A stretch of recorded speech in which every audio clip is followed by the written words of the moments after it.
लाली लाली चूड़िया पहनाई देली मैया से हमरा के मरबा बैठाई देला हो पापा जी। हमरा के मरबा बैठाई देला हो पापा जी। Mix by Guddu Gudesh. लाली लाली चूड़िया पहनाई देली मैया से हमरा के मरबा बैठाई देला हो पापा जी। आजो के रातिनवा सोहावन बेटिया से आजो के रातिनवा सोहावन बेटिया से होई जैतै सपना साकार मोर गे बेटिया होई जैतै सपना साकार मोर गे बेटिया। Aishwarya digital recording studio Samastipur. आजो के रातिनवा लाल बाबू बेटिया से होई जैतै सपना साकार मोर गे बेटिया।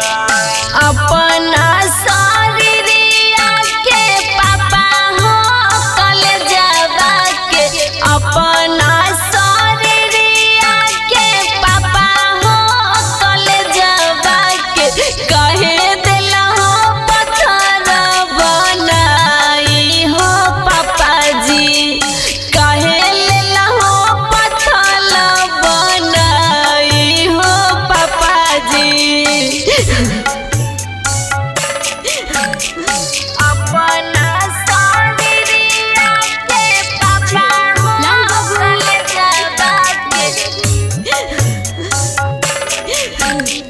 कहे देला हो पत्थर बनाई हो पापा जी।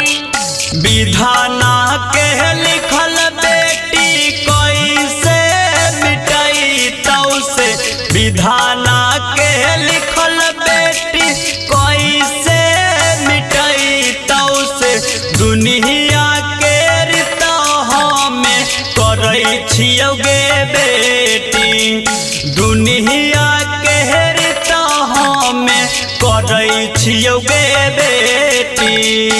Mix by Guddu Gudesh. विधाना के लिखल बेटी कैसे लाल बाबू मिटाई तौ से दुनिया के रितह में करै छियौ गे बेटी। तोहरे आंगनमा के रहिया सुगनमा से तोहरे आंगनमा के रहिया सुगनमा से कैसे देबहो हमारा उड़ाई हो पापा जी।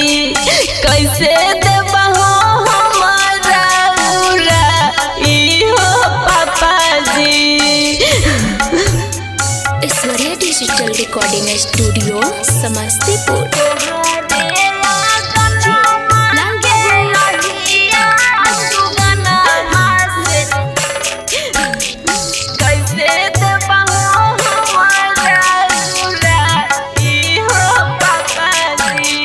काठ के करे जाबा बनैबै गे बेटिया से काठ के करे जाबा बनैबै गे बेटिया से करी देबौ तोहरो विदै यहाँ गे बेटिया करी देब तोहरो विदै यहाँ गे बेटिया।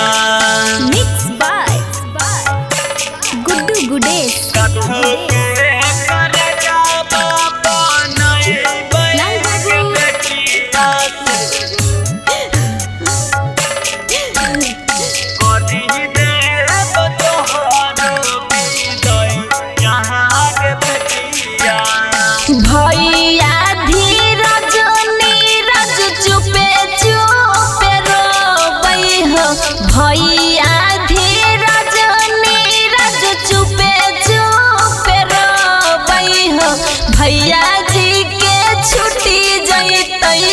संगवा हो पापा जी, भैया जी के छुट्टी जैतै संगवा हो पापा जी।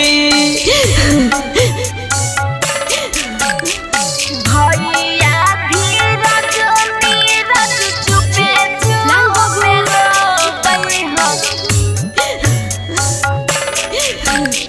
भैया जी के छुट्टी जैतै संगवा हो पापा जी। होई जैतै भैया से बहिनी बिरनावा से, होई जैतै भैया से बहिनी बिरनावा से, अहिले बहबै नैना लोरा बहाग बेटिया, अहिले बहबै नैना लोरा बाग बेटिया। Aishwarya digital recording studio Samastipur.